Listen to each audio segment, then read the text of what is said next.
आज के इस वीडियो में हम जितिया व्रत की एक पौराणिक व्रत कथा को सुनेंगे। बिना इस व्रत कथा को सुने हुए जितिया का व्रत अधूरा माना जाता है। शास्त्रों और धर्म ग्रंथों के अनुसार जितिया व्रत के दौरान इस व्रत कथा को जितनी बार हो सके उतनी बार सुनना चाहिए। सच्चे मन से इस व्रत कथा को केवल सुन लेने मात्र से जितिया व्रत का संपूर्ण फल प्राप्त हो जाता है और भगवान जिमुतवाहन के आशीर्वाद से आपके संतान की आयु लंबी होती है और उन्हें सुख समृद्धि प्राप्त होती है। इसीलिए मेरा सभी व्रती से अनुरोध है कि इस व्रत कथा को अंत तक सुने और सच्चे मन से जितिया करने वाले लोग और जितिया व्रत में आस्था करने वाले लोग इस वीडियो को अवश्य लाइक करें। अब आप सुने जितिया व्रत की पौराणिक व्रत कथा को। इस व्रत कथा के अनुसार नर्मदा नदी के पास कंचनवटी नाम का एक नगर था। वहाँ के राजा का नाम मलाई केतु था। नर्मदा नदी के पश्चिम में बालूहटा नाम की एक मरुभूमि थी जिसमें एक बहुत ही विशाल पेड़ था। उस विशाल पेड़ के सबसे ऊपर वाले डाले पर एक चील रहा करती थी और उसी पेड़ के नीचे एक सियारन भी रहा करती थी। चील और सियारिन दोनों ही पक्की सहेलियां थीं। वे दोनों एक दूसरे से सारी बातें साझा किया करती थीं और हमेशा एक दूसरे से सुख दुख की बातें किया करती थीं। एक बार दोनों ने कुछ महिलाओं को जितिया का व्रत करते देखा। जब उन्हें जितिया व्रत की महत्ता के बारे में पता चला तो उन्होंने भी जितिया व्रत करने का संकल्प लिया। दोनों ने ही भगवान जिमुतवाहन की पूजा और व्रत करने का प्रण लिया। जिस दिन दोनों को व्रत रखना था ठीक उसी दिन शहर के एक बड़े व्यापारी की मृत्यु हो गई और उसका दाह संस्कार उसी मरुस्थल पर हुआ। मुर्दा देखकर सियारन को भूख लगने लगी। वह खुद को रोक नहीं पाई और उसने अपना व्रत तोड़ दिया और भोजन ग्रहण कर लिया। परंतु चील ने खुद पर संयम रखा और पूरी श्रद्धा और नियम के साथ अपना व्रत पूरा किया। उसने पूरे दिन व्रत रखा और उपवास किया और अगले दिन व्रत का पारण किया। इस तरह से चील का व्रत पूरा हुआ, लेकिन सियारन का व्रत पूरा नहीं हो पाया और बीच में ही भंग हो गया।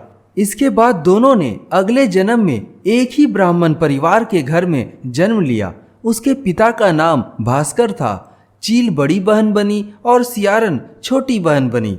बड़ी बहन का नाम शीलावती रखा गया और उसकी शादी बुद्धिसेन के साथ हो गई। छोटी बहन का नाम कपूरावती रखा गया और उसकी शादी उस शहर के राजा मलाई केतु से हुई। चूंकि छोटी बहन की शादी राजा के साथ हुई थी, इसीलिए वह कपूरावती कंचनवटी नगर की रानी बन गई। धीरे धीरे कुछ और समय बीत गया और जल्द ही भगवान जिमुतवाहन के आशीर्वाद से बड़ी बहन शीलावती को 7 पुत्र प्राप्त हुए। मगर उसकी छोटी बहन कपूरावती जो रानी बन गई थी, उसके बच्चे जन्म लेते ही खत्म हो जाते थे। कुछ सालों के बाद शीलावती के 7 पुत्र बड़े हो गए और राजा के दरबार में काम करने लगे।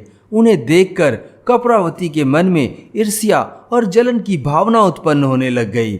इसी ईर्ष्या की भावना में कपूरावती ने राजा से कहकर शीलावती के 7 बेटों के सर कटवा दिए। फिर उन 7 सिरों को साथ में बर्तन में डालकर ढक दिया और शीलावती के पास भिजवा दिया। अपनी जलन के मारे उसने अपनी बहन के ही बेटों के सर कटवा दिए और अपनी बहन के पास भिजवा दिए। उसे कोई पुत्र सुख प्राप्त नहीं हो रहा था, इसीलिए वह चाहती थी उसकी बहन भी पुत्र सुख से वंचित हो जाए। जब भगवान जिमुतवाहन ने यह सब देखा तो उन्होंने मिट्टी की सहायता से 7 भाइयों के सर बनाए और सभी सिरों को धड़ से जोड़कर उन पर अमृत छिड़क दिया, जिसके कारण वे 7 भाई फिर से जिंदा हो गए और अपने घर को लौट आए।